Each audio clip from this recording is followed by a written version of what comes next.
We've all heard this saying before, potentials aren't worth it as compared to Genshin. Level 90 is a bait and it's not worth it. Mastery 3 is all you need, you don't need M9. But we're all grown-ups here, so let's talk about these things. Disclaimer, I do not recommend following this advice as a new player, but hey, it's your game, you're free to do so as you feel fit. Due to the variance of operator strength gained from these specific optimizations, I'll be splitting the video into 4 parts.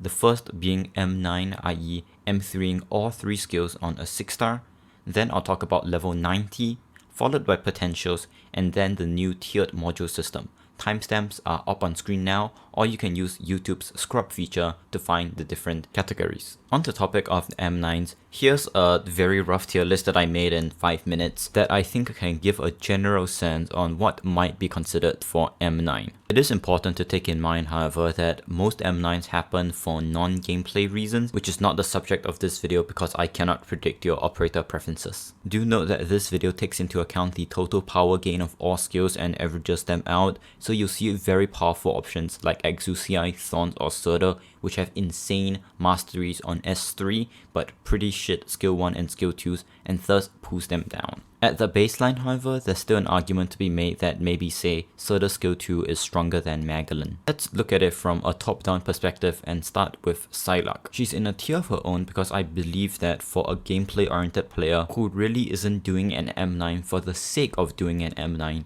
Psylocke is the only valid consideration. Skill 1, although it might be a replica of Elysium's skill 1, is still immensely powerful as it frees up Elysium to use his skill 2, which is one of the strongest skills utility-wise in the entire game. Furthermore, it can be combined with Elysium's skill 1 in cases of extreme DP risks, which is part and parcel of every contingency contract. Psylocke's skill 2 is also a decently powerful DP generating skill that also grants survivability to allies, but I'll admit that this is generally just a Myrtle skill 2, but generally better in all aspects. Although this skill has historically seen some decent applications in CC, I don't think this is a trend that will continue, and Psylocke's skill 2 is arguably her weakest skill. I wouldn't go too in depth into it as this is meant to be a brief overview, but you are welcome to start a discussion with me over at my Discord server linked in the description if you wish to hear my takes on it. Psylocke's skill 3 is like a less powerful version but more all-encompassing of Elysium's skill 2, providing a stun, fragile, and sluggish effect for all enemies within a radius of the flag. This is also the skill that most people recommend Psylocke be used for in general content, and the skill that people recommend to M3 if you're only doing M3 on her. Besides Psylocke, as a logical continuation to what I said earlier, I believe every unit M9 would be influenced by non-gameplay factors such as how much you like the operator and so on. In the next best category, sorted from left to right,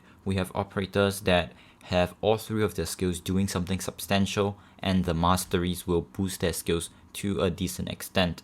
The greatest example of which is probably Gladia, but you're not using pullers often and you're probably using Scouter more, which is why she is at the top. Comparatively, Sarah is low because her skill 2 doesn't have insane mastery gains, and it's also a skill that many people don't generally use in favor of skill 1 or skill 3. These operators are generally M6 potential operators in their own right, with Scouters being S2 and S3, Gladias being S2 and S3, same with NTRK, while Sarah's 2 skills are S1 and S3. Scouter's skill 1 is a decent survivability skill that has historically seen use in CCs, similarly with Gladia's skill 1.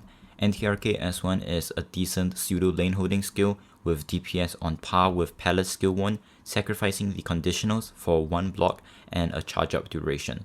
Sarah's skill 2 is just a generally all-round usable skill that grants decent AoE healing.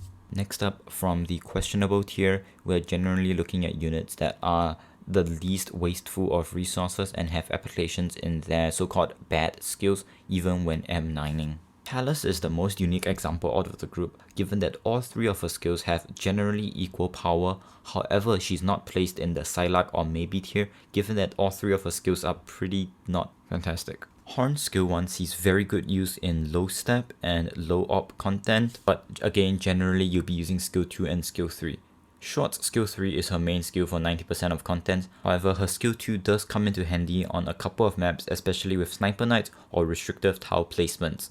Skill 1 in contrast is a okay skill, but it's also the best consistent ranged power strike style skill that I know of, as evidenced in its performance on the crab lane without any additional support in CC5. Archetto's skill 1 is like a budget blue poison skill 1, which honestly isn't a very strong skill, however it's a very good quality of life thing. For Weedy, her skill 1 M1 generally does everything you want it to because it reduces the SP cost, and skill 1 M3 is only for the very rare situations where you want to push an enemy consistently with skill 1, but for some reason you don't want to use skill 2 or skill 3.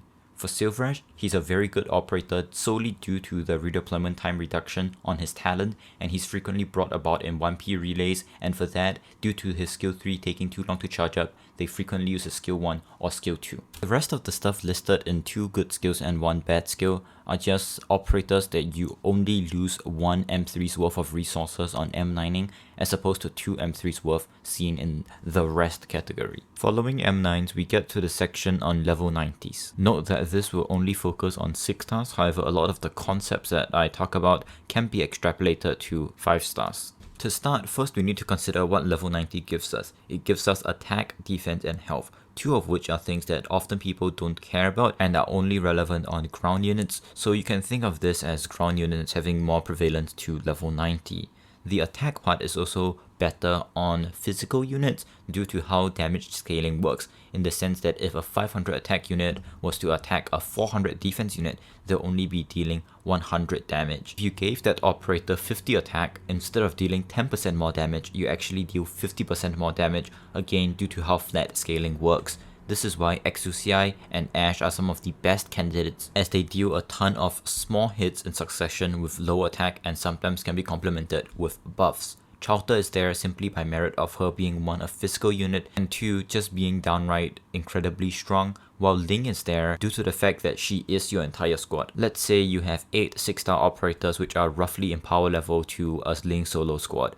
You have to level 90 all of them to get the same comparison to Ling, which you only need to level 90 once because she has a lot of summons and each summon gets the benefit. Following from the top tier options, now we just have the really strong options such as lane holders, Silverash, Phantom and Bagpipe. I think Phantom and Silverash are pretty obvious due to the fact that, well, Silverash is still doing physical damage at the end of the day with his skill 3, and oftentimes in recent AK it does seem to get mitigated fairly heavily by defense. Similarly, Phantom also focuses on dealing a lot of small hits multiple times and then retreating him to repeat the same process again. Bagpipe has notable gains in high risk CC due to the fact that she is often used to tank enemies early on before the skill 3 can activate, which when it does makes her deal triple hit, which, well, triple dips on the level 90 stats. In contrast, operators like Blaze, Couchstead, Mudrock and Thorns are generally considered as lane holders, and they're some of the only units that can benefit off of all 3 of the stats that level 90 brings. All of the ground units would value having more defense because they are traditionally blocking enemies that are physical in nature, and more health is always a benefit. Following that, 1 tier down, we have the operators that are generically strong, although they might not gain benefit from all 3 of the stats or gain inordinate benefits from the attack stat. These include arts operators, which have percentage mitigation from res, as well as units such as Scouter, who give buffs to all allies, albeit at a reduced scaling. For some people, they might consider moving Surtur up a tier because she is just inordinately good, but even if that was the case, I'll prioritize everyone in the higher tier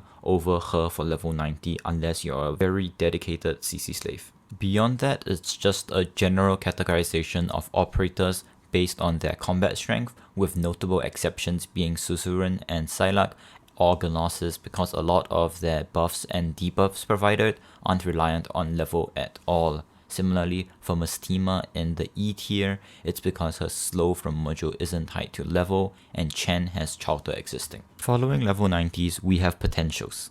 A lot of this is actually very similar to my dedicated potential video, which I recommend checking out in the top right corner. In particular, the potential 4 is a very important upgrade for many operators that do not have talent specific upgrades, so that will also overlap with what we talked about regarding level 90s with reference to how flat stats may benefit one operator disproportionately over the other. Coming in first place without any competition at all is Bagpipe Potential 5, because it is the only potential in the game that will make a significant difference for the average player.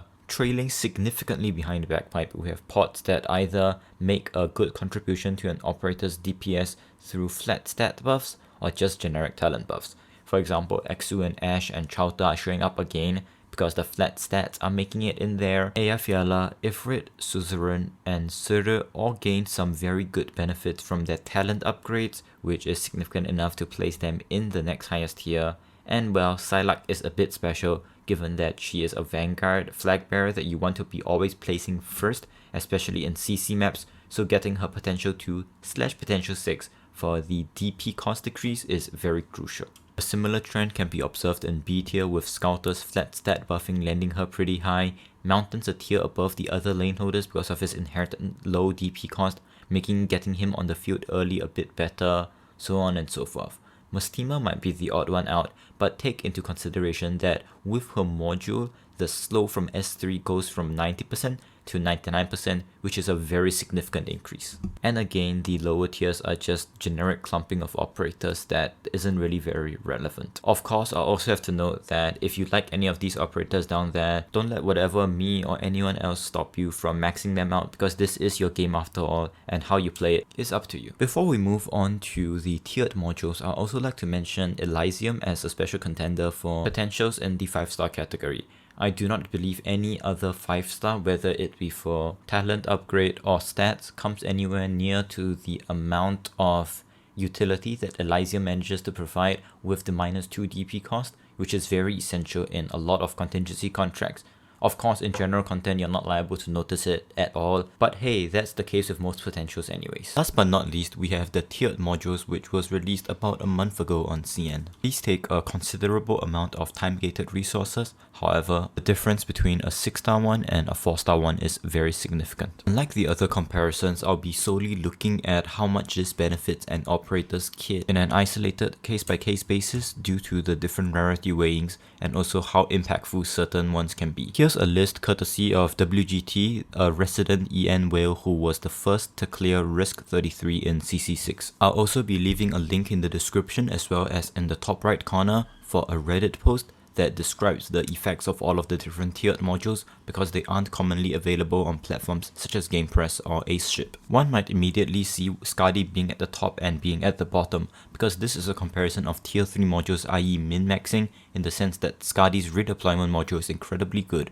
because it gets upgraded with tier, and Skadi's revival module isn't that great because the effects are unlocked at stage 1 and therefore the T2/T3 upgrades aren't worth a whole lot. Besides, I think redeployment time is more viable for general use anyways. With Skadi at the top, we have Mostima, especially Mostima at P6 because this makes her skills 3 have a 99% slow to all enemies in radius, which obviously skyrockets their power to a weaker 6-star as opposed to the moody blue tier they are known for. Past that, we have the 2 passenger modules, both of which are pretty decent for his kit. I believe the general one would be better in IS2 with the God Hand Relic, and the SP one would be slightly better in general use because let's face it, Passenger is one of the best operators to have SP recovery on. Similarly with Ch'en, there's so many showcases out there that demonstrate the difference between S3 with module and S3 without. However, I still would skip on this personally because Chowta exists, and even Ch'en with module isn't anywhere close to competing with Chowta. Indigo module might not look like that much on paper, but 7% extra chance to bind is pretty significant when that's her entire operator identity, and that coupled with a 4-star makes the upgrade very cheap relative to potential gains as compared to 6 stars. And last but not least, you have Ling, who gets like a 30% power spike by having 1 additional dragon, which is just bonkers. This is more of a case of an S tier unit getting even stronger though, as opposed to like an F tier unit moving to a C tier unit, so the jump isn't that big, to the point where without it, the kit wouldn't be functional as demonstrated by Mostima or Skadi in the highest tier. If you're solely focusing on aspirational content, Shorts should be in the very strong category because Shorts is a very frequently redeployed unit in Sniper Knights. A lot of the other stuff should be self-explanatory, but for the units that are at Leave Stage 2/Leave Stage 1, They are more so ones that don't benefit too much off the flat stats, with tier 2 and tier 3 modules giving them essentially nothing respectively. A good example of this is Saria. Her tier 3 module is incredibly niche, giving 3 SP for Rhine lab operators, and she really doesn't get any extra benefit from these stats. While I don't personally agree with a lot of the choices here, I think that's me more being biased towards good unit getting better as opposed to a bad unit becoming slightly more viable. Overall, I think the only operator that has consistently dominated these categories are Ling and Bagpipe. So if you were to E2 level 90 P6 M9 T3 module 1 operator, I think the blue woman would be it. If you're rolling for Gnosis or her, good luck and try to get less off banners than I do.